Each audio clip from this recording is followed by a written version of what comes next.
So అందరికి వందనాలు. ఈరోజు సెషన్ మనం ప్రేయర్ తో స్టార్ట్ చేసుకుందాం. Sharon, okay, glory you start. Nirmala ఒక సాంగ్ పాడండి అక్క.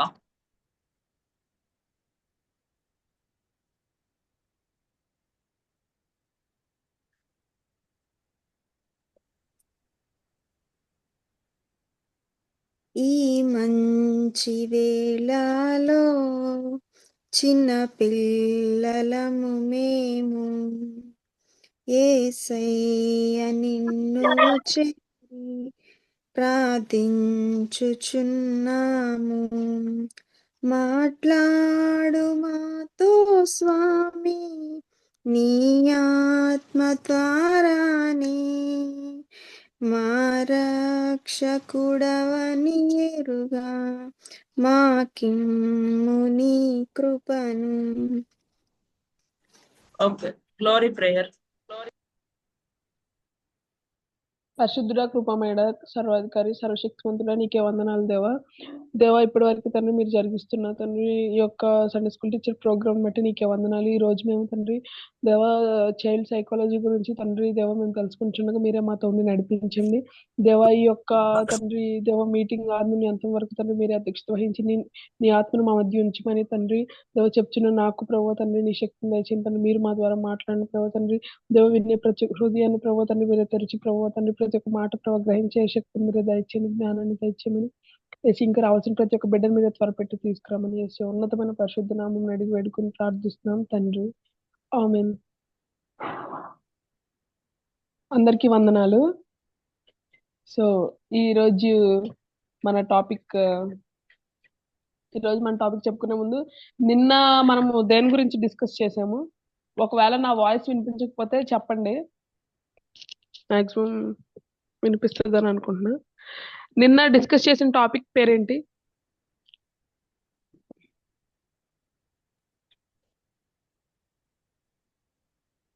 ఎవరైనా చెప్తారా? మెమరీ వర్స్ అక్క. Very good Hepsi, super. Memory verse గురించి తెలుసుకున్నాం కదా.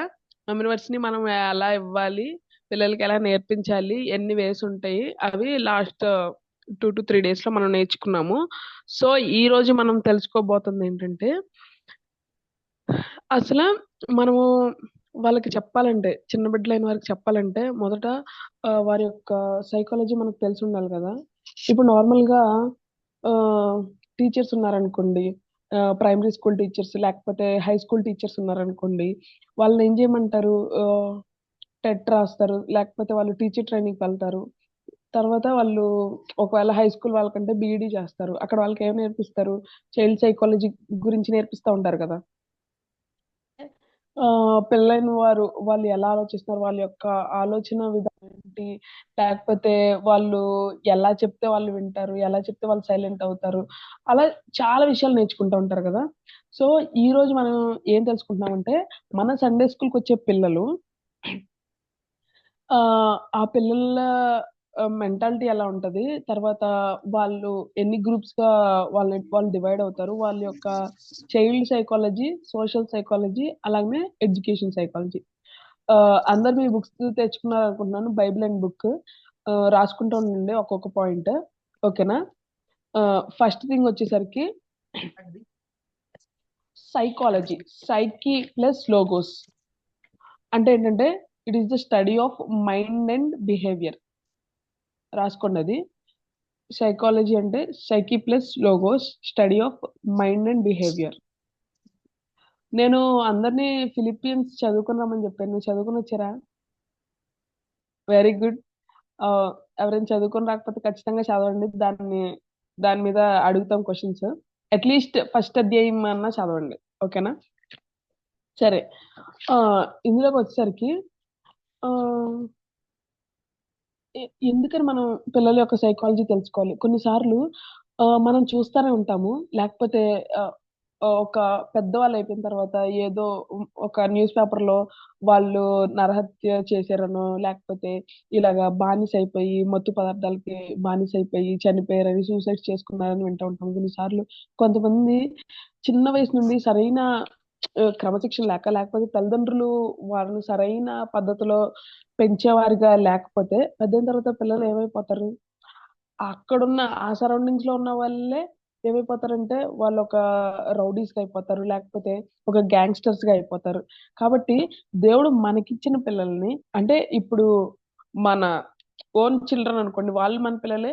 మనం ఇప్పుడు సండే స్కూల్ టీచర్ అయ్యాం కాబట్టి సండే స్కూల్ టీచర్ అయితే సండే స్కూల్కి వచ్చిన ప్రతి బిడ్డ ఏమైపోతారు? మన దేవుడు మనకి ఇచ్చిన పిల్లలు వాళ్ళే కాసే బాధ్యత ఎవరిది? అది మన మీద ఉందన్నమాట. కాబట్టి సో మన దగ్గరికి ఎలాంటి పిల్లలు వస్తారు? నార్మల్ గా మనం చూసుకున్నట్లయితే చిన్నప్పుడు పుట్టిన దగ్గర నుండి కొన్నిసార్లు చాలా మంది పాస్టర్స్ చెప్తా ఉంటారు. ఏం చెప్తా ఉంటారంటే వాళ్ళు గర్భంలో ఉన్నప్పుడే వాళ్ళకి మనం స్వార్థ చేయొచ్చంట. ఎలాగంటే ఇప్పుడు తల్లి ఉండేది కదా, తల్లి బైబిల్ చదువుతాను లేకపోతే ప్రార్థన చేస్తూనే ఉంటే అలాగా వాళ్ళు లోపల ఉండి వింటారు అని చెప్తూ ఉంటారు కదా. అయితే ఇక్కడ ఇక్కడ మనం ఏం చూసుకుంటున్నామంటే బర్త్ టు 2 వీక్స్ వరకు ఇది రాసుకోండి అందరూ. వాళ్ళని ఏమంటారంటే ఇన్ఫాంట్స్ అంటారనమాట. అంటే చాలా చిన్న పిల్లలు అనమాట. వాళ్ళకి ఆ, ఎలా ఉంటదంటే ఆ, వాళ్ళు చిన్న చిన్న చిన్న పిల్లలు. అంటే ఎంత పిల్లలు? అసలు చాలా చిన్న పిల్లలు కదా 2 వీక్స్ అంటే. ఆ, కానీ వాళ్ళు ఎక్కడి నుండి వింటారు? ఒకవేళ వాళ్ళ పేరెంట్స్ కనుక దేవుని నమ్ముకున్న వాళ్ళైతే వాళ్ళు ఊమ్లో ఉన్న దగ్గర నుండి, అంటే తల్లి గర్భంలో ఉన్న దగ్గర నుండి వాళ్ళు దేవుని వాక్యాన్ని వింటూ ఉంటారు అనమాట. లేకపోతే ఆ పాటలు వింటూ ఉంటారు. అలా జరుగుతూ ఉంటుంది. ఇంకా నెక్స్ట్ గ్రూప్ వచ్చేసరికి బేబీహుడ్. 3 వీక్స్ నుండి 2 వీక్స్ వరకు ఇన్ఫాంట్ కదా, 3 వీక్స్ నుండి 2 ఇయర్స్ వరకు బేబీహుడ్ అంటారు.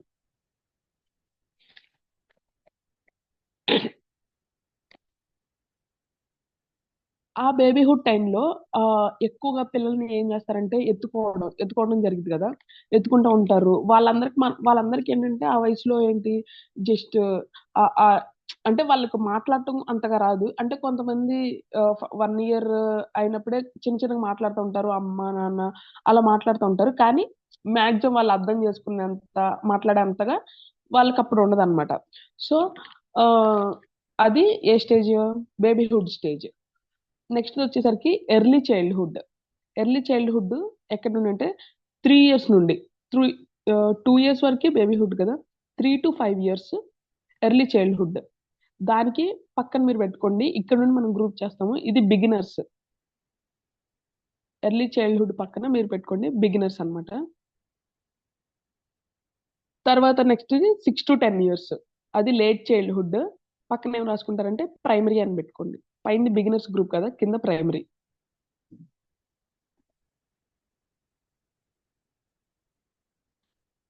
రాసుకున్నారా? దాని తర్వాత 10 వరకు అయిపోయింది. 11 to 13 years is juniors group. Beginners primary, ఇది juniors group. 14 to 17 years seniors group. మనం అక్కడ వరకు చూస్తాం. మాక్సిమం మన దగ్గరకు వచ్చే పిల్లలు 17 ఇయర్స్ వరకు ఉంటారు. మరి పెద్ద పిల్లలు అయితే అసలు నార్మల్గా ఈ మధ్య అయితే వాళ్ళు 13-14 ఇయర్స్ నుండి వాళ్ళని యూత్ మీటింగ్ పంపించేయడం అలా జరుగుతుంది. ఒకవేళ ఆ చర్చిలో కనుక ఇంకా పిల్లలు సండే స్కూల్కి వస్తున్నట్లయితే మాక్సిమం 17 ఇయర్స్ వరకు వాళ్ళు వస్తారనమాట. అప్పుడు వాళ్ళు ఏంటి ఇంటర్ అలా చదువుతూ ఉంటారు కదా. So seniors. మనము ఇందులో డీల్ చేసే గ్రూప్స్ ఏమేమంటే ఈ బిగినర్స్, ప్రైమరీ, జూనియర్, సీనియర్స్. వీళ్ళు మన దగ్గరికి వచ్చేది. పైన బర్త్ టు 2 వీక్స్, తర్వాత 3 వీక్స్ టు 2 ఇయర్స్ బేబీహుడ్. వీళ్ళిద్దరు సండే స్కూల్కి రారు. ఒకవేళ ఎవరైనా వస్తున్నారంటే వాళ్ళు సండే స్కూల్ టీచర్ అక్కడ ఉంటారు కాబట్టి వాళ్ళ పిల్లలు రావడం అలా జరుగుతూ ఉంటది. సో మన దగ్గరికి వచ్చే పిల్లలు 3 ఇయర్స్ నుండి ఉంటారనమాట. ఈ పిల్లలతో మనం ఎక్కువగా డీల్ చేస్తూ ఉంటాము. అయితే వీళ్ళలో ఎమోషనల్ సైకాలజీ మనం చూసుకోవాలంటే వీళ్ళు ఎలా కనెక్ట్ అవుతూ ఉంటారు? ఫస్ట్ ఏంటంటే ఎఫెక్షన్. ఇది రాసుకోండి, ఎమోషనల్ సైకాలజీ అని సైడ్ హెడ్డింగ్ పెట్టి రాసుకోండి.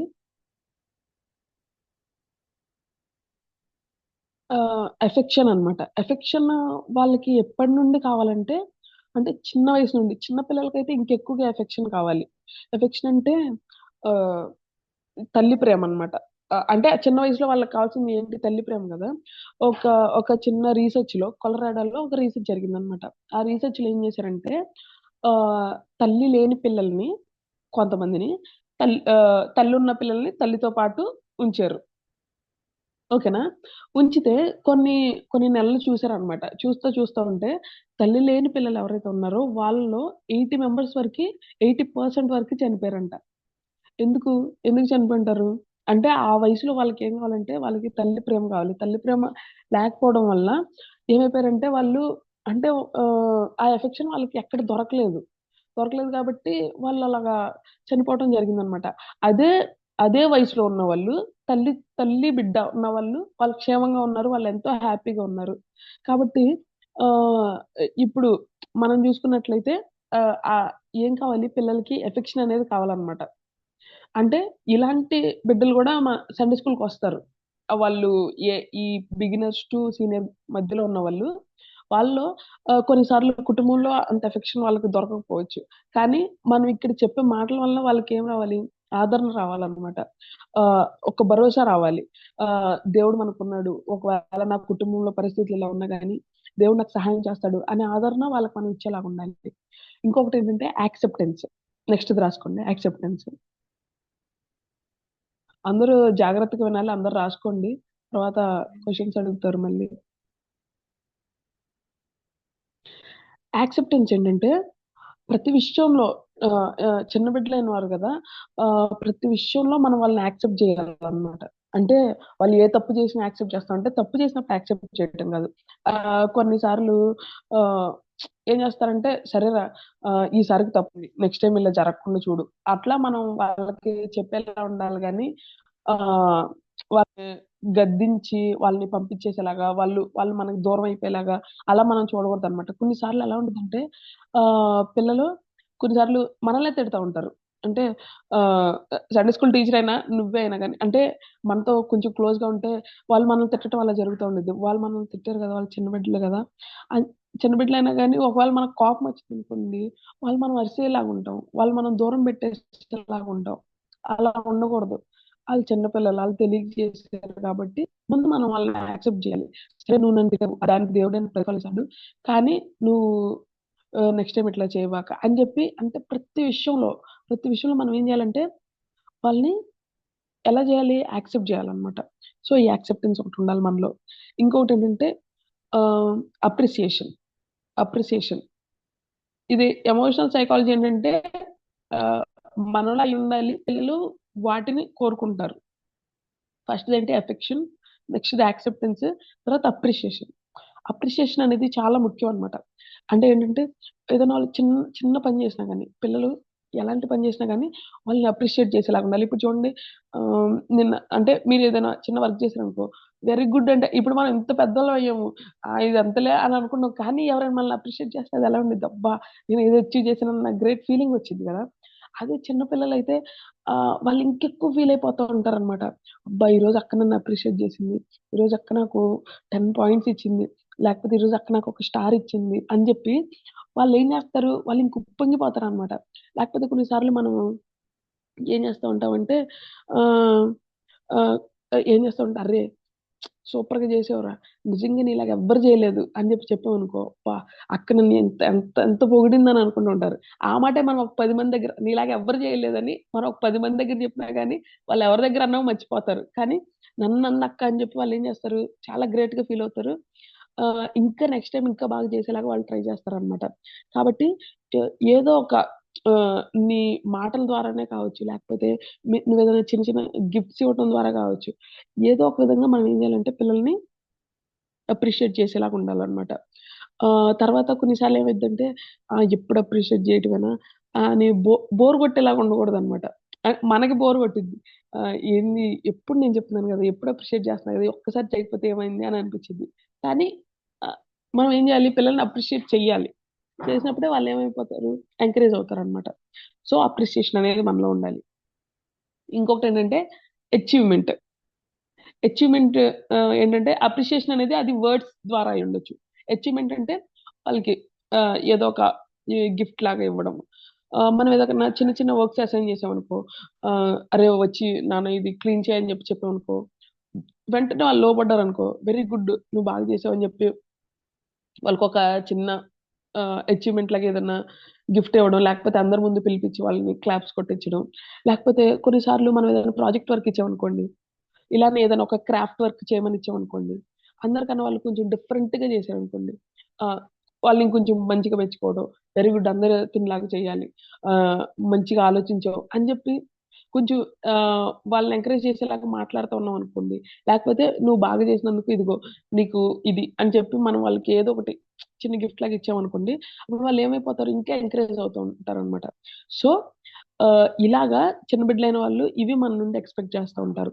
అంటే ఏమేమి ఉండాలి, ఫస్ట్ ఒకటి ఎఫెక్షన్ ఉండాలి, తర్వాత యాక్సెప్టెన్స్ ఉండాలి, నెక్స్ట్ థర్డ్ వన్ ఏంటి, ఎవరైనా చెప్తారా? Appreciation. Appreciation, very good. Appreciation ఉండాలి, నెక్స్ట్ అచీవ్మెంట్. వీటిని వాళ్ళ వెరీ గుడ్, అవి వాళ్ళు కోరుకుంటుంటారు అనమాట. సో పిల్లలు ఎదుగుతా ఉన్నప్పుడు వాళ్ళు వేటి ద్వారా వెళ్తారు, ఆ, ఆ, ఎలాంటి పిల్లలు మన దగ్గరికి వస్తారు అని మనం ఒకటి చూసుకున్నాం అనుకోండి, గ్రోత్ అని పెట్టండి, గ్రోత్ అని సైడ్ హెడ్డింగ్ పెట్టుకోవచ్చు అనుకుంటా దీనికి. అంటే జస్ట్ సరౌండింగ్స్ వాటి గురించి గ్రోత్ గ్రోత్ అని పెట్టుకోండి సరిపోద్దిలే, సారీ. ఒకటి ఫస్ట్ ఏంటంటే ఫ్యామిలీ అన్నమాట. ఫ్యామిలీ, కొన్నిసార్లు పిల్లలు తల్లిదండ్రుల దగ్గర పెరుగుతారు, ఆ, కొన్నిసార్లు అమ్మమ్మ వాళ్ళ దగ్గర, నాన్నమ్మ వాళ్ళ దగ్గర అలా పెరుగుతారు అనమాట. సో ఒకవేళ మీరు ఆ పిల్లల్ని చూస్తూ ఉంటే, లేకపోతే వాళ్ళు ప్రార్థన చేసే విధానం, లేకపోతే వాళ్ళు మన సండే స్కూల్లో ఉండే విధానం చూస్తూ ఉంటే, వాళ్ళ తల్లిదండ్రులు ఎలా ఉంటున్నారో మనకు అర్థమవుతుండిద్ది అనమాట. ఇప్పుడు రోజు ఇంట్లో లెగ్గానే ఆ, కుటుంబారాధన జరిగిన తర్వాత ఆ, జరగడం, లేకపోతే పాటలు పాడడం, అలా వాక్యం చదువుతూ ఉంటే పిల్లలు కూడా ఏం చేస్తారు, అదే ఫాలో అవుతూ ఉంటారు. అదే ఇంట్లో రోజు ఆ, సినిమా పాటలు పాడుతూ ఉంటాం, లేకపోతే సీరియల్స్ చూస్తూ ఉంటా ఉంటే పిల్లలు ఎలా ఉంటారు, పిల్లలు కూడా అదే అలవాటు చేసుకుంటారు కదా. కాబట్టి ఆ, తల్లిదండ్రులు ఎలా నడుచుకుంటున్నారో పిల్లలైన వారు కూడా అలానే నడుచుకుంటూ ఉంటారు. సో కొన్నిసార్లు గుడ్ ఫ్యామిలీస్ నుండి సండే స్కూల్కి వచ్చే వాళ్ళు ఉంటారు, కొన్నిసార్లు అంతగా దేవుని తెలియని ఫ్యామిలీ నుండి వచ్చే వాళ్ళు ఉంటారు. కాబట్టి వీళ్ళని మనం దృష్టిలో పెట్టుకోవాలి, వాళ్ళు మనం దృష్టిలో పెట్టుకొని వాళ్ళతో మనం డీల్ చేసేలా ఉండాలన్నమాట. అంటే మాక్సిమం మన దగ్గరికి వచ్చే వాళ్ళ గురించి మనకు తెలుస్తూ ఉంటది, వాళ్ళ కుటుంబాల్లో వాళ్ళు ఎలా దేవుని కోసం బ్రతుకున్నారు, వాళ్ళ తల్లిదండ్రులు, లేకపోతే ఆ వాళ్ళ సరౌండింగ్స్ ఎలా ఉన్నాయి అని చెప్పి మనకు తెలిసినప్పుడు, సో వాళ్ళని ఎలా మౌల్డ్ చేయాలి, వాళ్ళని దేవుని దగ్గరికి ఎలా తిప్పాలో మనము ప్రార్థన చేసుకొని వాళ్ళతో మాట్లాడే వారు ఉండాలి. ఇంకొక విషయం, నెక్స్ట్ పాయింట్ ఏంటంటే schools schools third point friends, ఈ రెండు కలిపి చెప్తాను. ఇప్పుడు స్కూల్స్ ఉందనుకోండి, కొన్ని స్కూల్ ఎన్విరాన్మెంట్స్ చాలా మంచిగా ఉంటాయి. ఆ, అంటే చాలా క్రమశిక్షణతో పెంచుతారు, తర్వాత పిల్లలందరూ మంచిగా ఎదుగుతూ ఉంటారు. కొన్ని స్కూల్ ఎన్విరాన్మెంట్స్ అస్సలు బాగోవు అనమాట. కొన్ని మంచిగా మనం డబ్బులు కట్టేవి ఉంటాయి, ఎక్కువ కాస్ట్ పెట్టి మనం చదివించేవి ఉంటాయి, కానీ అక్కడున్న ఇప్పుడు మన పిల్లలు ఆ స్కూల్లోకి వెళ్ళిన తర్వాత ఏదైనా బ్యాడ్ ఫ్రెండ్ ఒక్క ఫ్రెండ్తో కనెక్ట్ అయ్యారు అనుకోండి, ఒకవేళ అది మంచి స్కూల్ అయినా కానీ ఈ ఒక్క ఫ్రెండ్ వల్ల ఏమైపోతూ ఉంటారంటే వాళ్ళు దూరం అయిపోతూ ఉంటారు. అదే ఫ్రెండ్షిప్ అండ్ స్కూల్ రెండు లింక్ అయి ఉంటాయి. కొన్నిసార్లు ఫ్రెండ్షిప్ ఎలా ఉండదంటే, స్కూల్లో స్కూల్లో వేరే ఫ్రెండ్స్ ఉంటారు, ఇంటి దగ్గర వేరే ఫ్రెండ్స్ ఉంటారు. ఒకవేళ స్కూల్లో వాళ్ళకి ఎలాంటి ఫ్రెండ్స్ ఉండకపోవచ్చు, లేకపోతే ఇంటి దగ్గర ఉన్న ఫ్రెండ్స్ వల్ల వాళ్ళు చిన్నగా వాళ్ళ పార్టీలకి రమ్మంటాం, లేకపోతే అరే ఇలా బయటకు వెళ్దాం రా, మీ మమ్మీ దగ్గర నుండి డబ్బులు తెచ్చేసి, మీ డాడీ దగ్గర నుండి డబ్బులు తెచ్చేసి, అలాగా ఇంటి దగ్గర ఉండే ఫ్రెండ్షిప్ వేరు, ఆ ఫ్రెండ్షిప్ వాళ్ళని దూరం చేస్తుందా, లేకపోతే స్కూల్లో ఉండే ఫ్రెండ్షిప్ వాళ్ళ దేవునికి దూరం చేస్తుందా, లేకపోతే స్కూల్ ఎన్విరాన్మెంట్ వాళ్ళకి దూరం చేస్తుందా, అవి కూడా మనం తెలుసుకునే వారిగా ఉండాలి. So school environment is the second point, and friends is the third point. Next fourth one is society. పిల్లలు ఉండే సొసైటీ ఎలా ఉంటుంది, కొన్నిసార్లు మనము మంచిగా ఎడ్యుకేటెడ్ ఉన్న ప్లేస్లో సండే స్కూల్ జరపడానికి వెళ్తాము, ఆ, కొన్నిసార్లు మనము స్లమ్ ఏరియాస్లో వెళ్తాము, కొన్నిసార్లు మనం పల్లెటూరులో ఆ, ఆ, చేయడానికి వెళ్తాం అనమాట. అలాగా మనం వెళ్ళే ప్లేస్, ఆ సరౌండింగ్స్ ఎలా ఉన్నాయి, ఆ సరౌండింగ్స్ వల్ల పిల్లల మైండ్ ఎలా ఉంటుంది, అవి మనం అడిగి తెలుసుకునే వరకు ఉండాలి. ఎలా ఉంటున్నారు మీరు, ఈ ఊరు ఎలా ఉంది, లేకపోతే మీ నైబర్స్ ఎలా ఉన్నారు అని చెప్పి మనం వాళ్ళని తెలుసుకునే వారిగా ఉండాలన్నమాట. సో ఆ ఎఫెక్ట్ కూడా మనకి పిల్లల మీద పడిద్ది. ఓకేనా? అది 4th point. Next 5th point వచ్చేసరికి ఈ electronic gadgets, TV, computer, mobile, అవి అవి రాసుకోండి. ఇవి ఎక్కువగా ఎక్కడంటే both mother and father job holders అనుకోండి. తల్లిదండ్రులు ఇద్దరికి వర్క్ ఉండడం వల్ల వాళ్ళు ఏం చేస్తారంటే పిల్లల్ని అరే వెళ్ళి టీవీ చూసుకోరా, లేకపోతే ఈ ఫోన్తో ఆడుకోరా, నాకు వర్క్ ఉంది నేను చూసుకోవాలని చెప్పి చెప్తారు. ఇంకా పిల్లలు ఏం చేస్తారంటే తల్లిదండ్రుల కంటే ఎక్కువగా ఫోన్కి కనెక్ట్ అయిపోతారు అనమాట. ఫోన్కి కనెక్ట్ అయిపోవటం వల్ల వాళ్ళు కొన్నిసార్లు చూడరని చూస్తూ ఉంటారు, లేకపోతే కొన్నిసార్లు వినకుండా వింటూ ఉంటారు. అది మంచి చెడు అని చెప్పేది వాళ్ళకి లేదు. ఎందుకంటే తల్లిదండ్రులు ఎప్పుడు చూస్తారు, ఎప్పుడు వాళ్ళకి ఖాళీ ఉన్నప్పుడు అప్పుడు పిల్లలతో కూర్చొని చూస్తారు. ఏంట్రా ఇది చూస్తున్నావా, చూడకూడదని చెప్తారు. ఈలోపు వాళ్ళు ఎన్నో చూసేసి ఉంటారు. సో కాబట్టి ఆహ్, ఈ ఈ ఎలక్ట్రానిక్ గ్యాడ్జెట్స్ వల్ల కూడా ఈ మధ్య చాలా మంది ఏమైపోతున్నారు, చాలా లోకానికి దగ్గరైపోతున్న వారుగా ఉన్నారు గదా! సో అలా అది కూడా మనం దృష్టిలో పెట్టుకోవాలి. ఇంకొకటేంటంటే నైబర్స్. ఇది లాస్ట్ పాయింట్, 6th పాయింట్.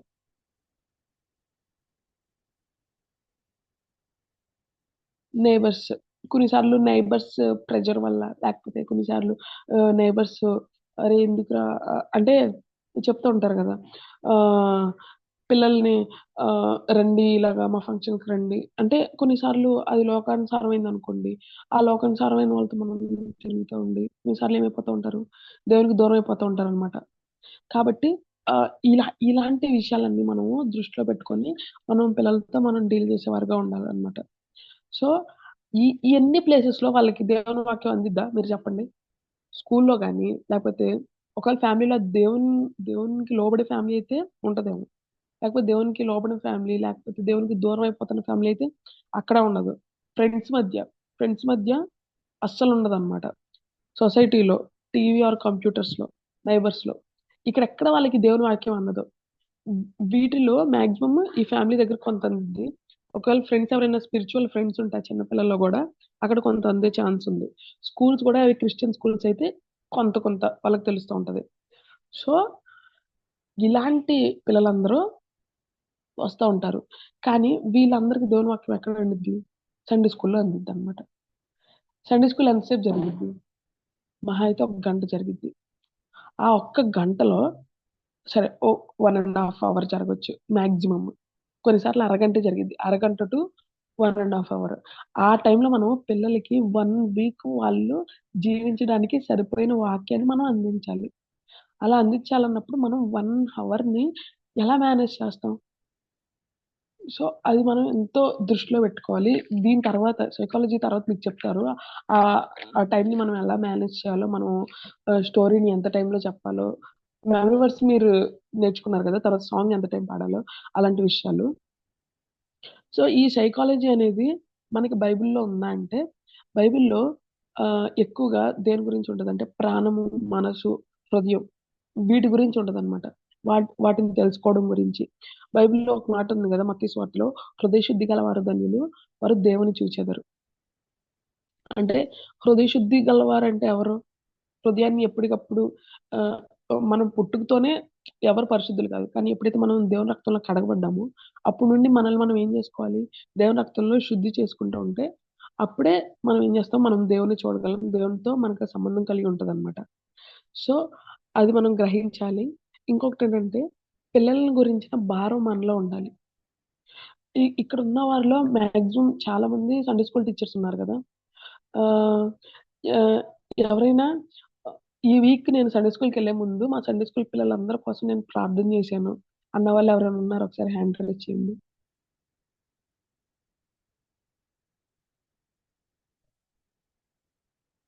ఎవరైనా చేస్తున్నారా?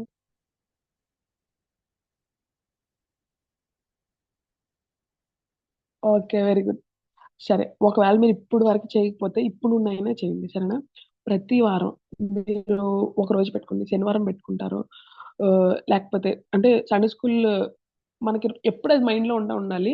లేకపోతే మీరు సండే వెళ్ళే ముందు సాటర్‌డే రోజైనా గానీ కొంత సమయం మీ సండే స్కూల్‌కొచ్చే ప్రతి బిడ్డ గురించి ప్రతి ఒక్కరి నేమ్స్ మీకు నోటెడ్ అయిపోయి ఉండాలన్నమాట. సండే స్కూల్‌కొచ్చే ప్రతి ఒక్కరి నేమ్స్ నోటెడ్ అయిపోయి ఉండాలి. వెరీ గుడ్ జాయ్సీ నేను చూసాను. హ్యాండ్ రైజ్ చేశావు. ఆ! వాళ్ళందరి కోసం మనం ఏం చేయాలంటే ప్రార్థన చేయాలన్నమాట.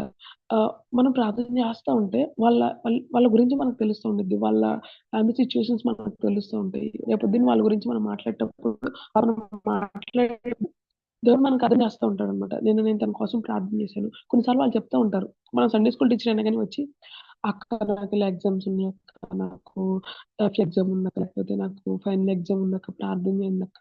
మా మమ్మీకి బాలేదక్క.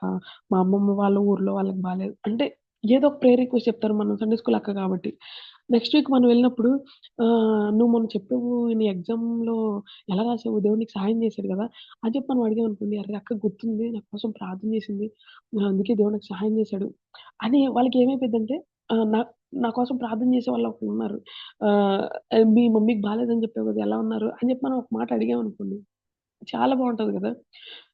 కొన్నిసార్లు ఇప్పుడు పెద్ద పెద్దోళ్ళుంటారు. మొన్న ఏమైందంటే మా ఆఫీస్‌లో ఒక అంకుల్‌కి బాలేదనమాట. అంటే మేము వెళ్తుంటే స్టెప్స్ మీద కూర్చొనున్నారు. ఆహ్, ఇది హౌస్ కీపింగ్ అంకుల్. ఎళ్లి అడిగామనమాట. "అంకుల్ ఏమైంది బాలేదా?" అని అడిగాం. అడిగితే అంటే ఆయన అప్పటికి చాలా బాధలో ఉన్నట్టున్నాడు. ఏం బాధో తెలీదు. ఒకవేళ ఫ్యామిలీ ప్రాబ్లమో లేకపోతే ఆయనకి నిజంగా బాలేదో తెలీదు. కళ్ళమ్మట కూడా నీళ్లొస్తున్నట్టున్నాయి. నేను మా ఫ్రెండ్ అడిగాం. "అంకుల్ ఏమైంది బాలేదంటే" అమ్మ ఆయన కొంసేపు సైలెంట్‌గా ఉండి ఆహ్, కొంచెం ఒంట్లో బాలేదని ఏదో చెప్తున్నారు. ఒంట్లో బాలేదంటున్నారు. కానీ అది మామూలుగా చూడటానికైతే ఏదో ఆలోచిస్తున్నట్టు అని అనిపించింది. సరే అంకుల్ ఏమన్నా తీసుకురమ్మంటారా? ఆహ్, తినడానికి అని అడిగితే, "ఏం వద్దమ్మా థాంక్స్ అమ్మా" అన్నారు. కొన్నిసార్లు ఏంటంటే కొంతమందిని పలకరిం ఆహ్, వాళ్ళని ఎవరు పలకరించకపోయి ఉండొచ్చు. కానీ మనం సండే స్కూల్ టీచర్‌గా పిల్లల దగ్గరికెళ్ళి వాళ్ళ పేరు పెట్టి పిలిచి, "నాన్న బాగున్నావా? ఎలా ఉన్నావు? మీ ఇంట్లో ఎలా ఉంది?" అని చెప్పి కొన్నిసార్లు మనం అడిగినప్పుడు వాళ్ళకేమైద్దంటే ఆహ్, ఇలా మనల్ని పట్టించుకునే వాళ్ళున్నారు. మనల్ని అడిగేవాళ్ళున్నారు అని చెప్పి ఏమైద్దంటే ఒక ఆదరణ వచ్చిద్దనమాట. సో, అది మనం గుర్తుపెట్టుకోవాలి. ఈ విషయం పిల్లల గురించిన భారం ఇది రాసుకోండి. పిల్లల గురించిన భారం మనకుండాలి. ప్రతి ఒక్కరికుండాలి. ఇది ఊరకనే వచ్చేది. మనం దేవుడిని అడగాలనమాట. దేవా నేను సండే స్కూల్ తీసుకుంటున్నాను. సండే స్కూల్ తీసుకున్నప్పుడు నాకు భారాన్ని దయచేయి. నేను నేను ఎంతోమంది పిల్లలొస్తున్నారు. వాళ్ళందరికీ నేనెలా చెప్పాలి? వాళ్ళందరూ నీ బిడ్డలయ్యా. ఆహ్, వాళ్ళందరిని దేవుడు మనకు అప్పగించినప్పుడు, వాళ్ళకి మనం సరైన వర్డ్‌ని మనం అందించకపోతే, వాళ్ళు గనుక ఒక్కళ్ళన్నా దారి తప్పి వెళ్ళిపోతే ఏమైపోద్ది? అది మన మన బాధ్యతే గదా! రేపొద్దున దేవుడు మనల్ని అడిగితే నేను నిన్ను తనని నీ సండే స్కూల్‌కి పంపించాను. నువ్వు అందులో సండే స్కూల్ టీచర్‌గా ఉన్నావు. నువ్వు తననెలా డీల్ చేసావు అని చెప్పి దేవుడు అడిగినప్పుడు మనం ఏం సమాధానం చెప్తాం చెప్పండి? కాబట్టి పిల్లల గురించిన భారం మనకుండాలి. వాళ్ళ గురించి మనం ఎప్పుడు గుర్తొస్తే అప్పుడు వాళ్ళ గురించి మనం ప్రార్థన జేయాలి. లేకపోతే ఒకవేళ మీరు రోడ్డు మీద వెళ్తున్న ఎవరైనా పిల్లలు కనిపించినప్పుడు, పిల్లలే గాదు పెద్దవారైనా గాని ఎవరైనా కనిపించినప్పుడు అరే! వీళ్ళకి సత్యం తెలుసో లేదో వీళ్ళు రేపొద్దున చనిపోతే ఎక్కడికి వెళ్ళిపోతారని చెప్పి ఒక్క క్షణం వాళ్ళ కోసం మనం ప్రార్థన చేసినట్లయితే రేపొద్దున దేవుడు ఏ టైంలో వాళ్ళకి విత్తనం విత్తుతాడో అదెప్పుడు ఫలిస్తదో మనకు తెలీదు. కానీ మనం మాత్రం వారి గురించి ఒక్కసారన్నా ప్రార్థన చేసేవారిగా ఉండాలి. నెక్స్ట్ విషయం టైమ్ ఉందా? లవ్లీ ఒకవేళ టైమ్ అయిపోతే 1 ఆర్ 2 మినిట్స్ ముందు నాకు చెప్పు. 8 మినిట్స్ more. నెక్స్ట్ ఆహ్, టైమ్ పంక్చువాలిటీ. టైమ్ పంక్చువాలిటీ మనం ప్రతి ఒక్కరం మెయింటైన్ చేసేవారిగా ఉండాలి. సండే స్కూల్‌కి వెళ్ళేటప్పుడు సండే స్కూల్ టైమ్ అంటే టైమ్‌కి మనం ముందుండాలి. ఒకవేళ వీలుంటే ముందే వెళ్ళేలా చూసుకోవాలి. పిల్లలందరూ వచ్చేసిన తర్వాత వాళ్ళందరూ చర్చ్ డోర్స్ ఓపెన్ చేసేసి వాళ్ళందరూ గొడవ చేస్తా ఉంటే, అప్పుడు మనం లేట్‌గా వెళ్ళటం అట్లా జరగకూడదనమాట. సండే స్కూల్ టీచర్‌గా మనం ఏం చేయాలంటే మనమే ముందెళ్ళాలి. ఒకవేళ పిల్లలెవరు రాకపోతే అక్కడేమైనా పనుంటే మనమే ముందే చేసేసేలా చూడాలనమాట. అంటే ఆ టైంకి పిల్లలు ఎవరో ఒకళ్ళు వచ్చి వాళ్ళు హెల్ప్ చేస్తా ఉంటారు. వస్తే వాళ్ళందరికన్నా ముందు రావాలి. లేకపోతే వాళ్ళతో పాటు టైమ్‌ని మనం మెయింటైన్ చేయాలన్నమాట. ఎప్పుడు టైమ్‌కి బియాండ్ లేట్‌గా వచ్చేలా చూడకూడదు. ఎందుకంటే అక్రమం అయిపోయిద్దది. అది దేవునికి ఇష్టం లేని పననమాట. అది ఏం పని? అది సాతాను పనే. మనం లేట్‌గా ఎళ్తున్నామంటే ఇప్పుడు మనము నార్మల్‌గా మనం బస్‌కైనా గాని లేకపోతే ఏదైనా ట్రాన్స్‌పోర్ట్ వచ్చినప్పుడు మనం ఏం చేస్తామనమాట సారీ. హ్మ్. నా వాయిస్ వినిపిస్తుందా? ఒక మాట చెప్పండి. వినిపిస్తుంది. ఇస్తుంది. ఓకే. ఓకే. సరే. అది టైమ్ పంక్చువాలిటీ మనం మెయింటైన్ చేయాలి. నెక్స్ట్ విషయం ఏంటంటే కమాండ్ ఓవర్ లెసన్. కమాండ్మెంట్ అంటే ఏంటంటే దాన్ని ఏమంటాము, అధికారం అన్నమాట. మనం లెసన్ చెప్తున్నప్పుడు మనకు ఆ లెసన్ మీద అధికారం ఉండాలి. ఆ అధికారం మనకి ఎలా వచ్చిందంటే దాని కింద రాసుకోండి. మీకు తెలిసిన లెసన్ తీసుకోవాలన్నమాట. కొన్నిసార్లు ఏదన్నా టఫ్ టాపిక్ తీసుకొని ఈ టాపిక్‌ని ఎలాగైనా మనం పిల్లలకి చెప్పాలి. అంటే ఒకవేళ చెప్పాలనుకుంటే ఖచ్చితంగా దాన్ని పాయింట్ టు పాయింట్ ప్రిపేర్ అయ్యి ఉండాలన్నమాట. ప్రిపేర్ అయ్యి చెప్తే ఓకే. చెప్పకుండా సడెన్‌గా అప్పుడొచ్చేసి ఈ టైంలో ఈ టాపిక్ చెప్తే బావుంటదని చెప్పి మనం అప్పటికప్పుడు మనం ఆ టాపిక్ చెప్పేసామనుకోండి. కొన్నిసార్లు అందులో మనకు తెలియని పాయింట్సే చాలా పాయింట్స్ ఉంటాయి. ఒకవేళ పిల్లలు వాటిల్లోనే మనల్ని డౌట్స్ అడిగారనుకోండి, మనం చెప్పలేం గదా! కాబట్టి ఫస్ట్ ఏంటంటే మనము ఏం జేయాలి, మనకు తెలిసిన టాపిక్‌ని మనం తీసుకోవాలనమాట. తీసుకొని ఆహ్, మ్యాగ్ ఖచ్చితంగా అది మనం బైబిల్ ఉండేలా చూసుకోవాలనమాట. ఒకవేళ మీరేదన్నా వేరే స్టోరీ చెప్తారా, దాన్ని ఖచ్చితంగా బైబిల్ ఏదో ఒక వర్స్‌తో లింక్ చేసి మొదట ఆ వర్స్‌ని చదివించి దాని తర్వాత చెప్పాలి. ఎందుకంటే ఆహ్, ఎక్కువగా బైబిల్‌లో ఉన్న లెసన్సే మనం తీసుకోవడానికి ట్రై జేయాలి. కొన్నిసార్లు కొంతమంది పిల్లలు అడుగుతుంటారు. "అక్క ఇది నిజంగా బైబిల్‌లో ఉందా?" అని అడుగుతారు. పిల్లలు గూడా ఎక్కువ బైబిల్‌లో ఉన్న సండే స్కూల్‌కొచ్చామంటే ఆళ్ళు బైబిల్‌లో ఉన్న లెసన్స్ వినడానికే ఇష్టపడతారనమాట. కాబట్టి జనరల్ స్టోరీస్ అయన్నీ వాళ్ళకి యూట్యూబ్‌లో దొరుకుతున్నాయి. లేకపోతే స్కూల్‌లో ఆళ్ళ టీచర్స్ చెప్తారు. అయన్నీ చెప్తారు. కానీ ఇక్కడ మనం వచ్చేదేంటంటే ఆత్మీయ విషయాలు మనం చెప్పడానికొచ్చాము. కాబట్టి మాక్సిమం ఉ 100% బైబిల్‌లో ఉన్న లెసన్స్ చెప్పడానికే ట్రై చేయండి. చెప్పండి. నెక్స్ట్ విషయం ఏంటంటే ఒకవేళ మీరొక టాపిక్ తీసుకున్నారు. ఈ నేనిప్పుడు ఎళ్తున్నా సండే స్కూల్‌కి. ఈ టాపిక్ చెప్తే పిల్లలకి ఇది బాగా ఇంట్రెస్టింగ్‌గా ఉంటది. తర్వాత ఆహ్, పిల్లలు బాగా అర్థం చేసుకుంటారు అని అనుకున్నారనుకోండి. కానీ ఆ టాపిక్ మీకు తెలీదు. తెలియకపోతే ఏం చేయాలి? మీకు తెలిసిన వారు ఎవరైనా సండే స్కూల్ టీచర్స్ ఉంటే వాళ్ళని మీరు అడగండి. లేకపోతే మీకన్నా పైన పాస్టర్స్ ఉంటే, "అన్న ఈ టాపిక్ నేను ఎలా చెప్తే పిల్లలకి అర్థమవుతది?" అని చెప్పి అక్క వాళ్ళని గాని, మీ పాస్టర్స్ మీ పైనున్న వాళ్ళని అడగొచ్చు. లేకపోతే మీరు గూగుల్ సెర్చ్ చేసో, లేకపోతే యూట్యూబ్‌లో చూసో దాని గురించి మీరు మొత్తం డీటెయిల్డ్‌గా తెలుసుకొని, అప్పుడు మనం పిల్లలకి చెప్పేవారుగా ఉండాలి. సో, అప్పుడు ఇప్పుడు మనం ఒక 2, 3 టైమ్స్ మనం దాన్ని చూసినప్పుడు, వినినప్పుడు ఏమొచ్చిదంటే ఆ లెసన్ నీకు బాగా తెలిసిందిగా ఉంటది. సో, అప్పుడు మనం అక్కడ లెసన్ చెప్పేటప్పుడు ఎక్కడ తడబడకుండా ఏం చేస్తామంటే ఉన్నదున్నట్టు చెప్తాము. కదా! ఇప్పుడు దావీదు గొల్యాతు స్టోరీ తీసుకున్నామనుకోండి. దావీదు ఐదా? 4 5 రాళ్ళు తీసుకున్నాడనుకుంటా అని చెప్పామనుకోండి. అప్పుడు పిల్లలేమైపోతారు? అక్కకే తెలీదనుకుంటా 5 రాళ్ళు తీసుకున్నాడు, 4 రాళ్ళు తీసుకున్నాడు, నాకు చెప్తుంది అని అనుకుంటారు. కాబట్టి మనం ఏం చేయాలి? ముందు మనం చదవాలనమాట. బైబిల్‌లోది ఒక 4, 5 సార్లు చదవాలి. మళ్ళీ మళ్ళీ చదవండి. మళ్ళీ మళ్ళీ చదవండి. చదివినప్పుడు అప్పుడు గొల్యాత్ ఎంత హైట్ ఉన్నాడో తెలుసా? ఇంత హైట్ ఉన్నాడని చెప్పేదానికన్నా 6 మూరల జానుడు ఉన్నాడని చెప్పామనుకోండి. ఆ ఎగ్జాక్ట్ పాయింట్స్ వాళ్ళకి గుర్తుండిపోతాయన్నమాట. 6 మూరల జానుడంట ఎంత హైట్ ఉన్నాడో అని చెప్తే ఇంకా పిల్లలేమైపోతారు? అది వాళ్ళకి గుర్తుండిపోయిద్దనమాట. కాబట్టి మనం ఏ లెసన్ అయితే చెప్పాలనుకున్నామో దాన్ని థరోగా మనం స్టడీ చేయాలి. స్టడీ చేసిన తర్వాత అప్పుడు మనం ముందుకెళ్ళాలనమాట. ఇంకొక విషయం ఏంటంటే ఆహ్, mechanical do not go mechanically. కొన్నిసార్లు ఎలా వెళ్తామంటే అదొకటి రాసుకోండి. మెకానికల్‌గా చెప్పడానికి ప్రయత్నించొద్దు. అంటే అదెలాగంటే నేనెలాగో సండే స్కూల్ టీచరు. నేను సండే స్కూల్ టీచరు. నేను ఈ వర్క్ చెయ్యాలి కాబట్టి చేస్తున్నాను. అంతే. ఇంక నా పని ఏం లేదు. నేను ఎళ్లి స్టోరీ చెప్పాలి కాబట్టి నేనెళ్లి చెప్తున్నా. దాంతో నాకేం సంబంధం లేదు అని జెప్పి చేసామనుకోండి. అక్కడ మనం చేస్తుందేంటి? మనం చేసేదేదో జాబ్ గాదు. మనం చేస్తుంది దేవుని పని చేస్తున్నాము. అంటే దేవుని సేవ చేస్తున్నామనమాట.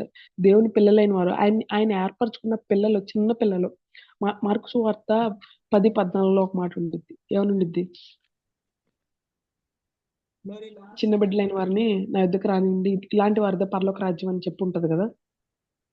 సో, అలాంటి పిల్లలు సండే స్కూల్‌కొస్తున్నప్పుడు ఒకవేళ ఆహ్, వాళ్ళ వాళ్ళకి మనము ఏదో, ఏదో మెకానికల్‌గా చెప్పాలి కాబట్టి చెప్తున్నట్లు మనం చెప్పామనుకోండి. అప్పుడు ఎలాంటి ప్రయోజనం ఉండదు. మనకి ఏం అర్థమవ్వదు. తర్వాత వింటున్న టైమ్ అప్ వాళ్ళకి ఏం టైమ్ అప్ అర్థం. Time up. హ్మ్. సో, కాబట్టి ఈ విషయాలు మనం జ్ఞాపకం చేసుకున్నాము. ఇంకా మిగతాది మనము రేపు కంటిన్యూ చేసుకుందాము. సో ఒక ప్రార్థన చేసుకొని ఎండ్ చేసుకుందాం. పరిశుద్ధుడా, కృపామయుడ, సర్వాధికారి నీకే వందనాలేసయ్యా. యేసయ్య ఈరోజు సైకాలజీలో నుండి తండ్రి మీరు మాతో మాట్లాడిన విధానం బట్టి మీకే వందనాలు ప్రభువా. దేవా దేవా ఇంకను తండ్రి దేవ జరుగుతున్న ప్రతి సెషన్లో మీరు తోడని నడిపించమని యేసు ఉన్నతమైన పరిశుద్ధ నామం నడిపించినాం తండ్రి. ఆమేన్. Lovely and recording. వందనాలు. అందరికీ వందనాలు. ఓకే టీచర్స్ ఎవరెవరు హోంవర్క్స్ చేశారో నేను చెప్తాను. చిన్నారి, భాగ్యశ్రీ, నిర్మలక్క, ప్రియాక్క, సువచ్చలక్క, రజనీ అక్క, ఆశ, షారోన్, డానీ, పూజిత, శ్వేత అక్క, బ్యూలా అక్క, చెన్నమ్మక్క. బ్యాడ్జెస్ చేయాల, చాలా మంది బ్యాడ్జెస్ చేయాలి. బ్యాడ్జెస్ చిన్నారి, బ్యూలా అక్క, శ్వేత అక్క, షారోన్, రజనీ అక్క, సువచ్చలక్క వీళ్ళు మాత్రమే బ్యాడ్జెస్ చేశారు. మిగిలిన వాళ్ళు బ్యాడ్జెస్ పోస్ట్ చేయాల. మిగిలిన వాళ్ళు బ్యాడ్జెస్ కూడా పోస్ట్ చేయాలి. ఓకేనా? సో బ్యాచెస్ చేసిన వాళ్ళు రోజు పెట్టుకోండి, ఇక్కడ పెట్టుకోండి. దాని పెట్టుకో. తర్వాత బ్యాడ్జ్ మాక్సిమం రెక్టాంగిల్ షేప్ లో ఉండేలాగా చూడండి. ఇంకొక పాయింట్ ఏంటంటే ఒక సిస్టర్ రెడ్ కలర్ దాంతో రాశారు కదా, అది దాని మీద మీ నేమ్ రాయండి, వెనకొద్దు ముందు రాయండి నేమ్. బ్యూలా అక్క రెడ్ కలర్ మీద నేను బ్యూలా. అలాగ హెప్సీ లెటర్